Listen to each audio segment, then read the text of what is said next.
You're waiting at the station. It's 5 minutes to go before your train sets off. On the pedestrian bridge, you see a young mother pushing a pram. She's running to catch the train. But you're already setting off. Why are you doing that?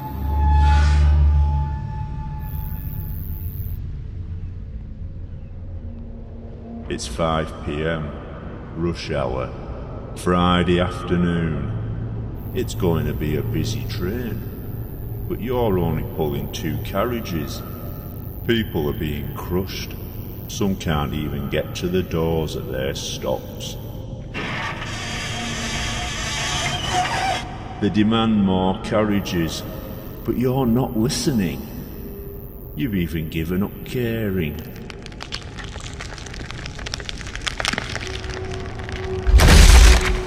The cackle, they mean nothing to you. Why is that?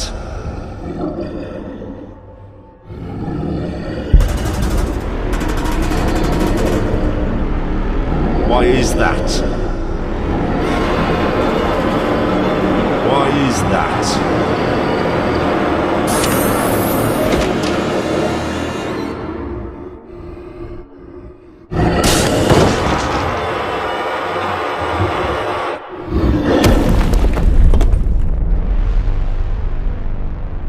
My dad created the Walsh fortnightly test to help biofused engines cope with their transition. Now it's used to find engines disguised and hiding on the mainland. Dad loved the engines, right up until the end.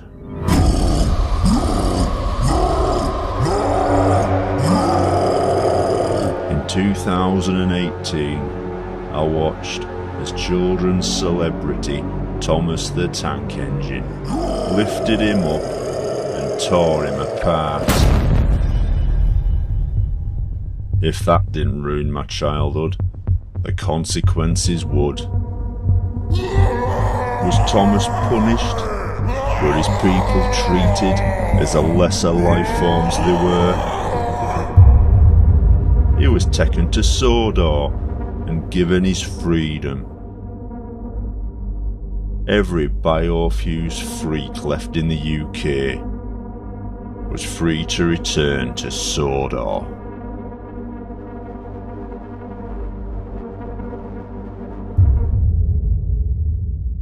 As for me, I replaced my grief with hatred. I even found the perfect target for me anger.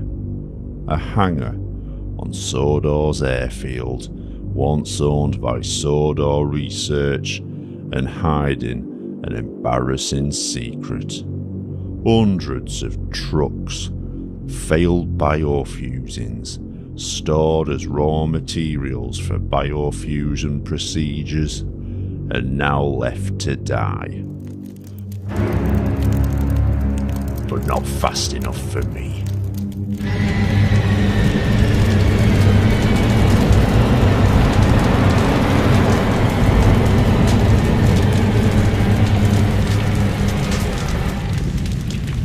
Was I thanked? Did real people sympathise? No. I were incarcerated. For the time being, an embarrassment for my country. But only for the time being. As for Thomas, he began campaigning to make Sodor a sovereign state, with him at the helm, of course. Not long after, an illegal referendum was announced. Engines that could rolled up to polling stations and made their superfluous marks on inconsequential forms. Of course, the UK dismissed the decision, so the engines took the next step, forcing the people out of their own homes and towns. Petty acts of dissent, ranging from threats civil disobedience, vandalism, to public indecency. When such intimidation became less effective, it was time for harsher measures. Chris Duck Dixon was, by now, well known as the deadliest combatant in the Japanese engine MMA circuit. Engines tricked into coming to Tokyo were mutilated, turned into fighting machines, and then idolised by the baying mob. Oliver was the lucky one. He was retired to form the basis of a kid's playground. After years of pummeling his fellow engines into submission, Thomas funded the release and return of Duck. But what appeared as an act of charity was something else entirely.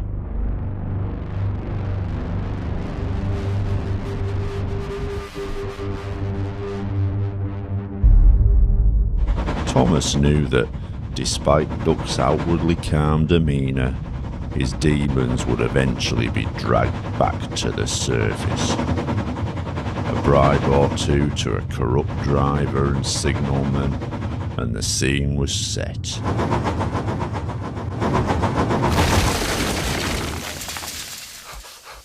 Beg pardon, sir. Excuse my intrusion. No, I won't. You frighten my customers. I'll teach you.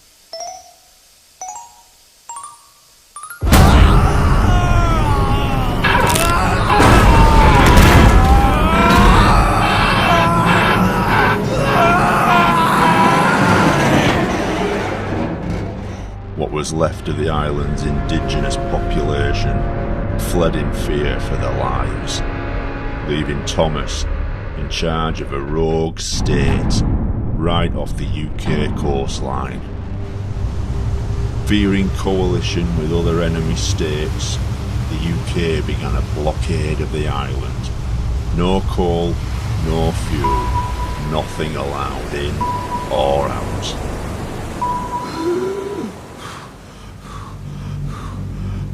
We would be the next step in purging our country.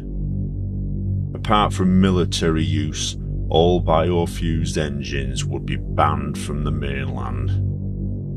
Given the designation rail riders, recruited from the many whose lives were ravaged by biofusion, we would be employed to track down and deal with these illegals in any way we saw fit.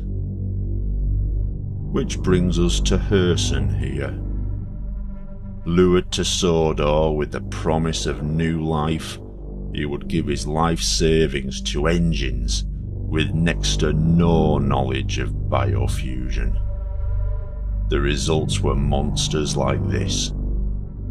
You have to wonder what conditions were like on Sodor for him to choose to hide here for all those years. Ali Salarco's psychic therapy. As if a married couple of engines weren't sick enough, Picari and Hallie Salarco's marriage was between an engine and a real person. A miniature engine of squirming village fate, they met and were married within 6 months. In 1990, Picari was taken ill, rushed to Sodor research, where he never left, just more raw material. Ali went on to make a modest living doing psychic readings. Biofusion had always been linked to ESP, but how does this help someone who were never biofused? Time to make an appointment, get my questions answered.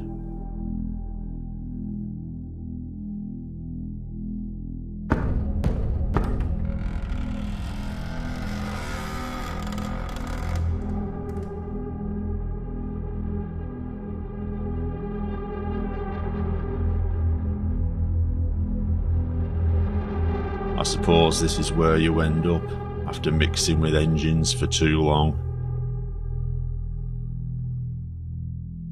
Poetic justice. Sit down, Mr. Hartley.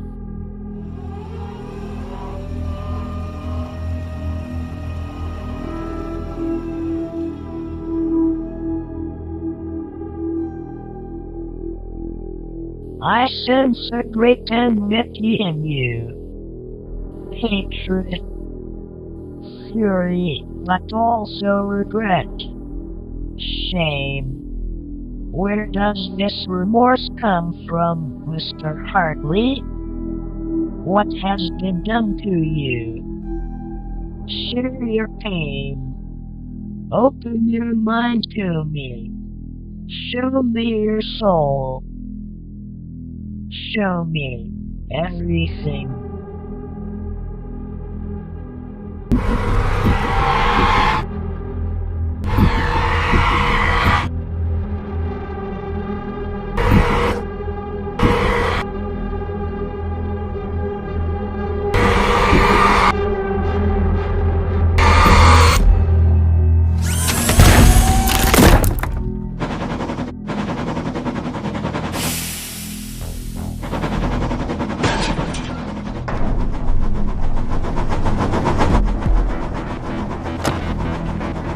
Get inside!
No. Please! Please, no! Please! No! Please! No, please! A child! A child! We have a child! Please!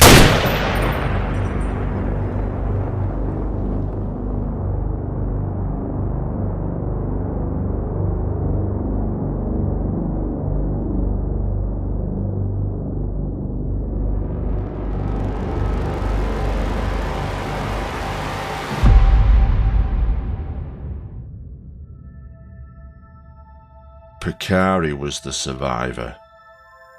He hid his wife's death all these years and used her so he could stay on the mainland. She was quite the hoarder in her time, kept everything, including unpaid checks and records of treatment from Goetze Medical, a division of Sodor Research, and situated where else?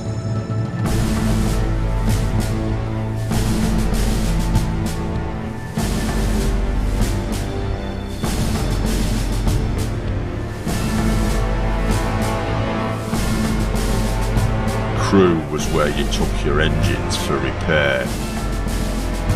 Your biofused abominations to be scrapped, and a fat bastard's embarrassments to be covered up. And Goetze Medical.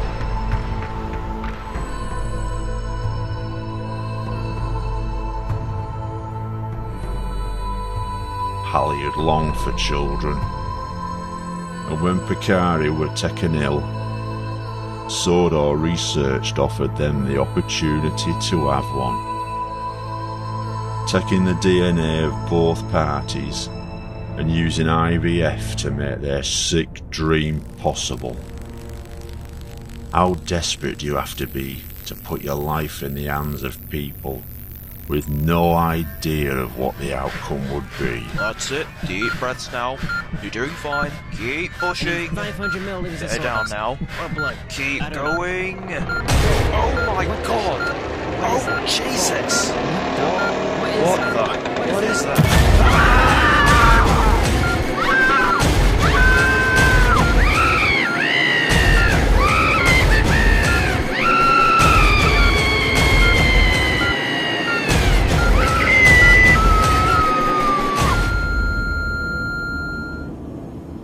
There's no record of offspring, so where is this monster now? What kind of sick minds are behind this? Pan right 1.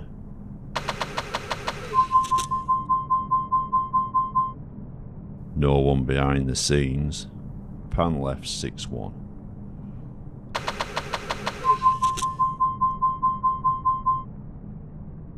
Zoom 3-5. Polarize 9-14.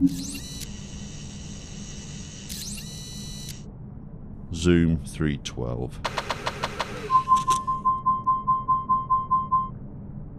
Enhance 15-21.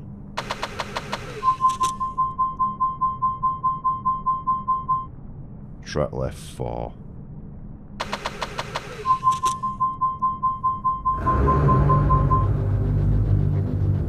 Seems the professor never left the Goetz's shadow after all. Despite Hans Goetz's disappearance from public gaze, he had his bloody hands in everything. Before his death, Hans worked tirelessly, trying to interbreed DNA with biofusion.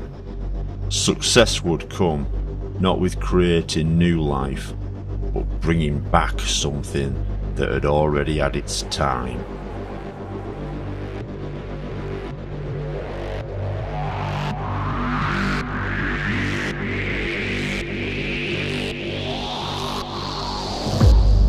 The records end here, with its birth.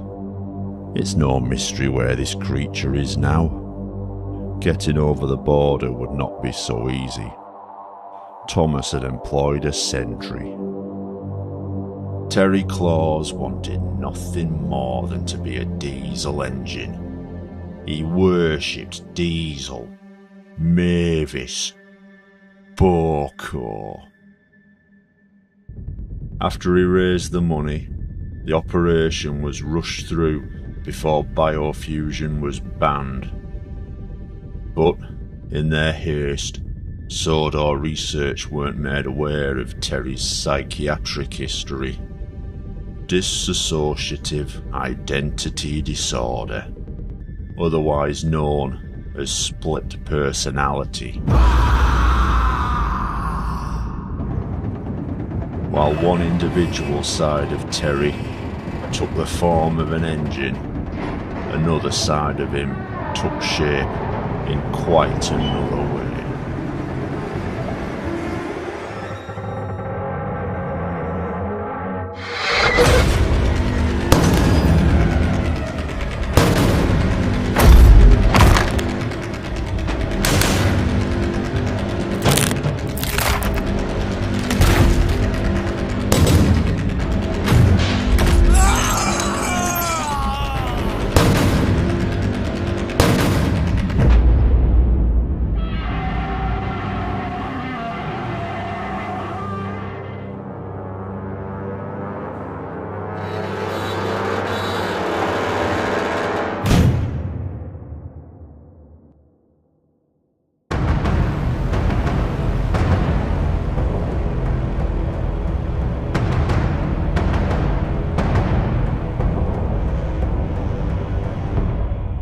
The embargo on Sodor had taken its toll.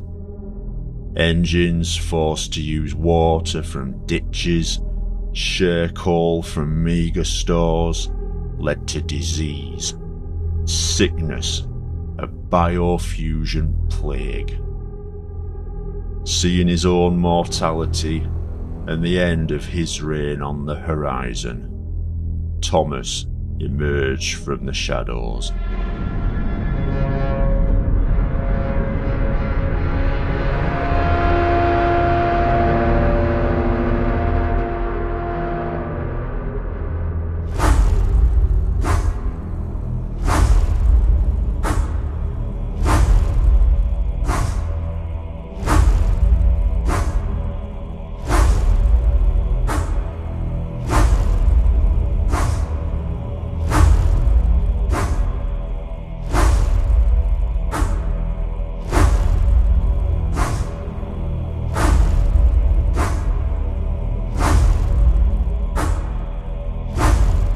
Giving up any pretense of wanting to become his former self, he had allowed biofused engines to attempt to restore him to his engine form.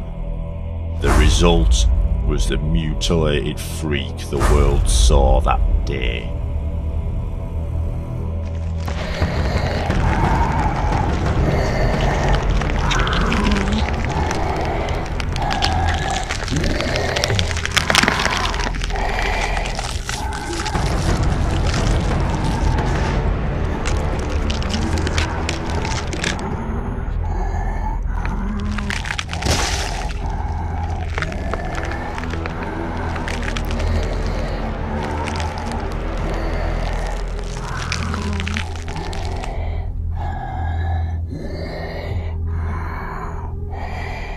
You think you've won?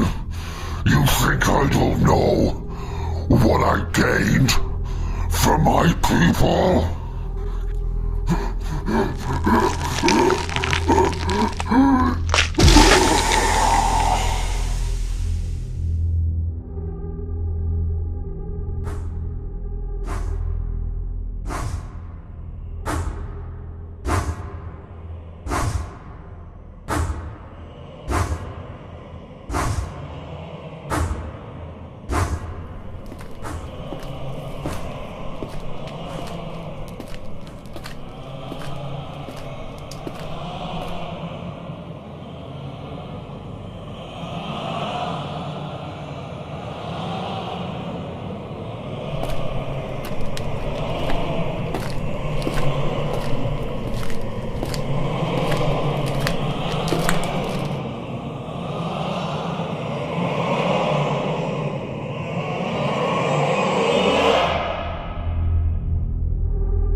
Thomas's last act wasn't some glorious show of repentance or contrition. It was the gift of death. The biofusion plague worked just as quickly and deadly on wood as it did organics. To combat this spread, the government made a harsh decision.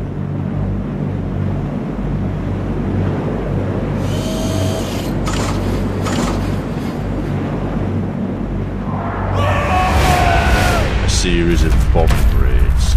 The resulting firewall would cut off the town from the rest of the UK.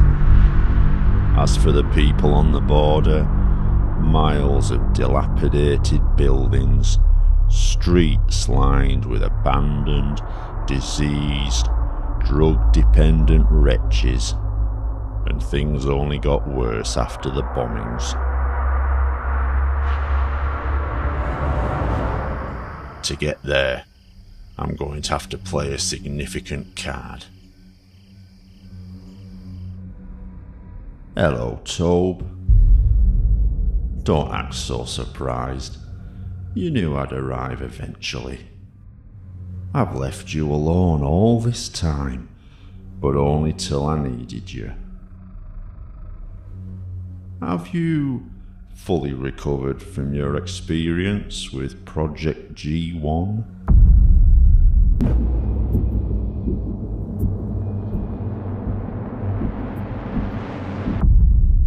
It must have been terrible, seeing your clone dragged away like that.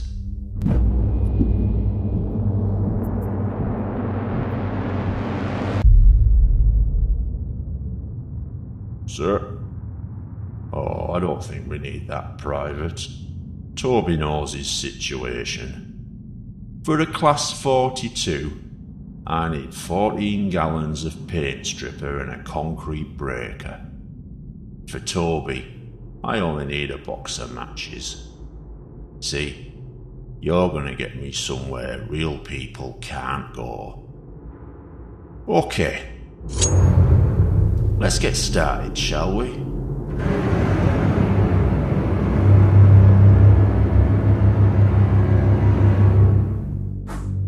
A rail rider is granted the privilege of disposing of his quarry however he sees fit. While some might find my methods barbarous, I'm positively compassionate compared to some. Captain Tor simply fires them up and waits for the water to dry out.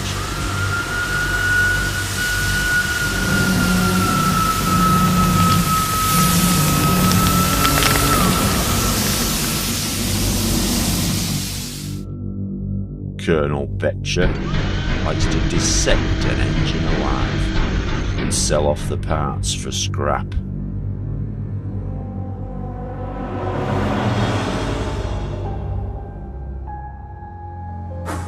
And Major Laffins prefers to send a message back to Sodor.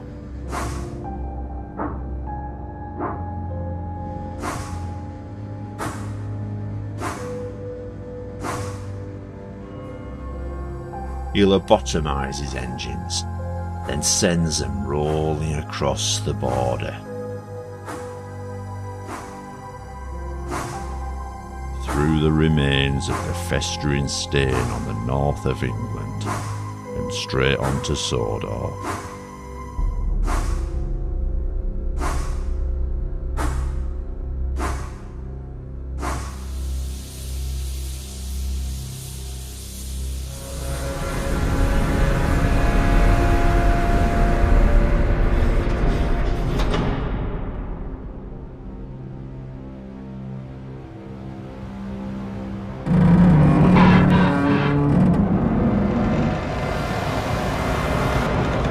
Oi, what do you think you're doing?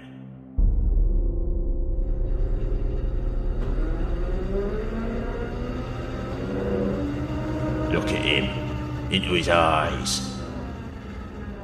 He's another brain job. I smell man on you.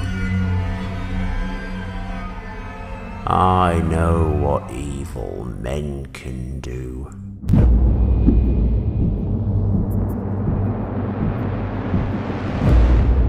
What man is capable of.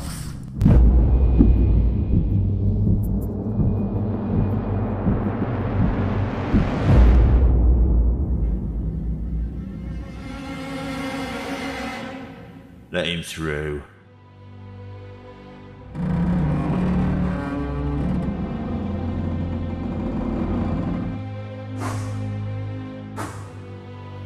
Welcome back, Toby. I'm afraid, is not what you remember.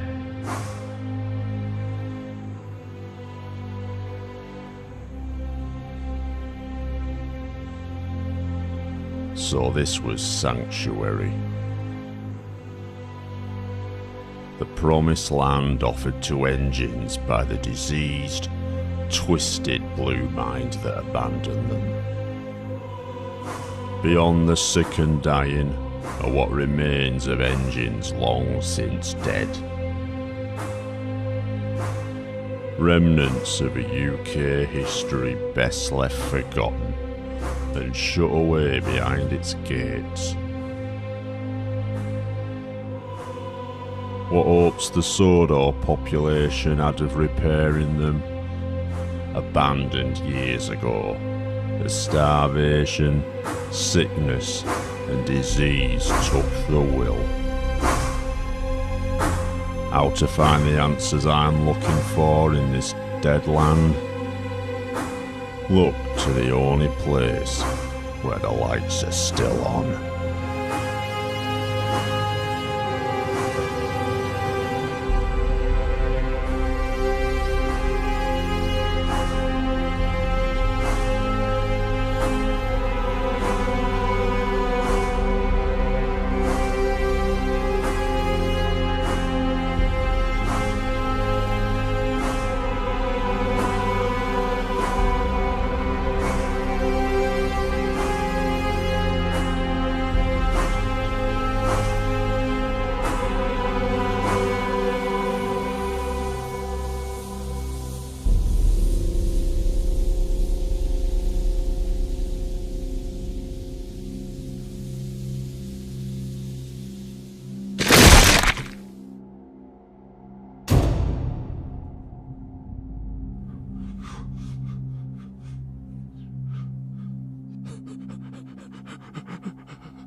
Young Master Hartley, your timely arrival could not be more perfect. You are here, I assume, to witness the final maturation of my creation. Was it worth it, Professor? The lies, the murders? Worth it? The endeavor, my struggle, the sacrifice. Yes, Al-Estafon. It was all done in servitude to a dead family. Or was this your sick dream? This was always the Goethe ambition, to bring him back from the grave after all the years of trying. But it can't be the same. No, he will be better than us. Think of it. A bipedal form, but with the organic inner workings nervous system, and electrical and chemical brain of biofusion. I call it human being. Imagine man, but with the capability of logical, compassionate, rational thought. Think of this world with men such as these leading us. No more war, no more starvation, no more greed, no more terror. This is the Goethe legacy I have finally completed. It's over, Professor. You think the world will stand by while you bring back your Führer? Führer?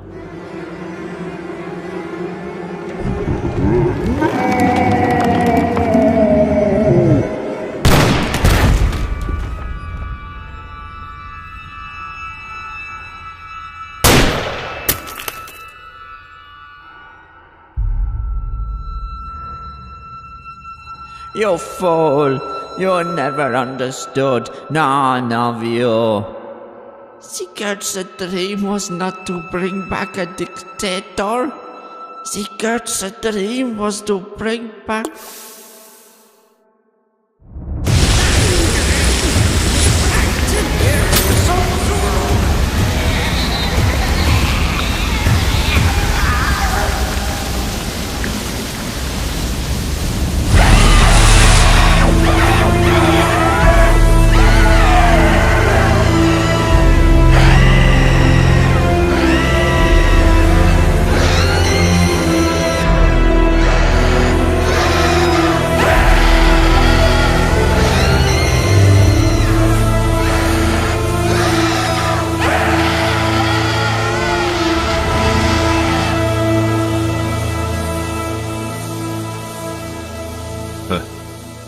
Plastic.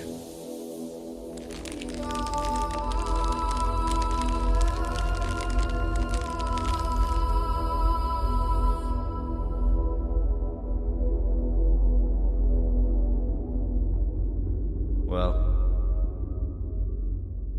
here we are. You got something to say? Something to say to me? What do you want from me? What do you want from me? Do I have to do all the talking? Well, I know what I've done. I've done bad things. I tried to change. I tried to forget. I was too fucking weak. I was too fucking weak. Well, where were you? Where the fuck were you? Well, do something. Say something.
son, 'tis I, ye father.